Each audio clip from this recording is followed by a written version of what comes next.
Hi everybody, I'm back with another video, and today I'm going to be talking about vaginal discharge. So before I begin with this video, I'd like to make a quick disclaimer that I am not a gynecologist. I'm only sharing my experience as a mother of two, as well as a woman who has a considerable number of years on this earth, combining it with the experience that I exchange with other women from time to time. So let's get down to it. Firstly, I'd like to let everybody know that there's nothing wrong with discharge. Discharge is just simply mucus that is secreted by the uterus through the vagina. There is normal discharge as well as abnormal discharge, controlled by a number of things that I'm going to talk to in a while. So, normal discharge is discharge that is clear, that has no odor, and from time to time, but it depends. Its consistency is rather, sticky, you know. I shared a video yesterday that has like a picture of all the kind of discharges that I'm gonna be talking to right now. So the normal discharge has no smell, sometimes no color, but it's slightly clear. And the reason why the times when we get this kind of discharge that is normal, it's when you're ovulating, and which is why sometimes the consistency of this discharge gets a bit sticky. It's an indication that you are fertile in most instances. That so a few days before you get your menses, you get discharge, and when you are breastfeeding, you get discharge, as well as when you're sexually aroused, you get a lot of discharge. Okay, so before I go to the abnormal kind of discharges, or what would seem abnormal, I would like to talk about firstly, like why is this all happening to you? This is all controlled by the pH levels in your vagina and body as well. So, but today we're just talking to the vagina, so we're going to focus on the pH of the vagina. So for those who don't know, the pH is a scale that measures the acidity or alkalinity in your vagina. Normal pH level for your vagina is 3.8 to 4.5. I know it's slightly acidic, but that is for the self-protection of the vagina, because the vagina has to protect itself against any form of bacteria, bad bacteria, and or infections that would seek to multiply down there, as well as the fact that sperms would really like to exist in slightly acidic environments. So the other on the other spectrum is the 4.5 above. That is like above 4.5 is so high. It's not normal. But I also like to state that the pH in your vagina is also controlled by the stage in which you're in your life. So if you're in your reproductive years, which is usually age 15 to 49, then your pH is supposed to be below 4.5. If you before your menses and after your menses, like menopause, your pH is going to be 4.5. I'll make a video about pH another time. So the vagina has good bacteria and it has bad bacteria. The good bacteria is the bacteria that I was talking to earlier, that the vagina uses as weapons to protect itself against any form of nonsense, that might occur, like infections or any, foreign anything that happens down there. So, the first, like, kind of discharge that women would cite is brown or bloody discharge. So that kind of discharge, it's a bit normal unless it's accompanied by an odor or some form of irritability down there, whether it's an itch or a burn or an irritation or whatever during sex or whatever. So this is the brown or bloody kind of discharge, is an indication that there is some bleeding in the reproductive tract. So for women who don't have normal menstrual cycles, there is going to be that kind of discharge. I don't think that's discharge, but others cite it as discharge. So it's just an indication that your body is, your reproductive tract is bleeding. And like the brown kind of discharge is the discharge that you get when you, like a few days after you've got your menses. Like you will get brown discharge. It's like an indication of, there's a slight change in your menstrual cycle. So yeah. And then the second one is the cloudy or yellow kind of discharge. So that kind of discharge is only normal when it's pale and it's not accompanied, like pale yellow, and it's not accompanied with an odor, accompanied by an odor, I mean. So it's if it's accompanied by an odor, there is a slight possibility that it could be an STD, whether it's chlamydia or trichomonas. Depends on like what your gynae says, It could also get pink discharge.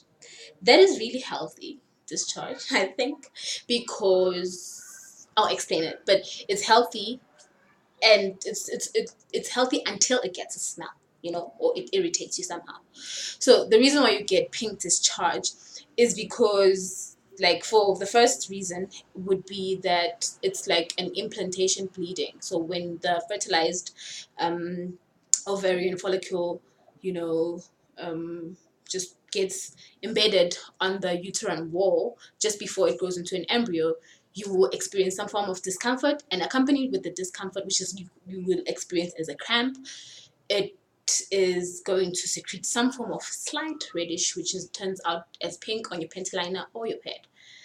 The second one is like when you after giving birth, so it's called the lochia, so after giving birth, there's some form of discharge that you get. So as long as it's not smelly and as long as it's not itchy or burning, it's not cause for worry. The third kind of discharge that is abnormal would be the cheesy kind of yellow kind of discharge, and it's so famous, and most women know it as yeast infection. Yay! Because of the cheese. I don't know why, but it's just so famous. It's yeast infection or candida, so it's an overgrowth of yeast. You can treat this naturally, so how you can treat yeast infection, usually an yeast infection is accompanied by a burn, and like an uncomfortability, and you have to, it always wants you to scratch on it, but don't scratch on it. So when you get that irritation, especially when you want to scratch it, there are two things that you could do. You could sit in like slightly hot, not like slightly warm, not hot, don't burn yourself, slightly, like pour it in a dish. I'll make a video just for yeast infection though. So on a dish, put in some sea salt and some warm water, sit on that for like 20 minutes for 3 times in a week until it disappears. It will soothe you. It will soothe that burn, Or you could take what's this thing? Apple cider vinegar, and you could put it in some water in the same way, but it doesn't have to be like warm water. You will feel it when you sit down. Like it's gonna give you that sense of relief. It's gonna burn at first, but it's gonna give you some form of relief. And then next, you could, depends on what you want to use. I normally take a clove of garlic, poke some holes into it, and put it in there. And it's going to take itself out when it's done doing the work. It's not dangerous. It's not going to swim into your uterus. There's a cervix, guys. Learn your anatomy down there. It's not going to cause you any harm. And if you're extra skeptical or you just don't trust, you can, poke sew a thread through the thing, and then just, apply it as a tampon, so. Or you could, so other women use yogurt for the probiotic properties of it all, but I don't really use yogurt. But if you feel you want to use yogurt, you can whip your whip it down there. It will give you some relief. That's what they say. And then another thing that you could do is, then after sitting on your water for relief, and then putting in the whatever you choose to put in, whether it's garlic or your yogurt, then you can apply something just to give it the extra cool, an oil. And I always go for castor oil, but you could always use olive oil or coconut oil, Oh, another thing I forgot. Another thing that you could do is, you could take a tampon, right? And you put in tea tree essential oil, like dab it, not too much. Dab it on the tampon and then stick it in there. But if that's not what you want to do, you could just take the the tea tree, and then like rub it around, your area. That also helps a lot. Like I said, I'm going to do a video that is specifically for yeast infections, but I just felt like, discussing it here. And then for STDs, guys, I don't think there's an easy fix. And like most of like holistic or homeopathic cures or remedies don't deal with curing. They mostly talk to and deal with prevention. So it would be best if you would just try to prevent, just have protected sex. If you're having a new partner, just go test together, or just protect yourself somehow, and condoms always work best. Or try other ways of not engaging sexually. I don't know what, but try, But going back and talking to this pH thing, the only way you could, or one of the ways that you could balance your pH is just dealing with what you consume, let alone,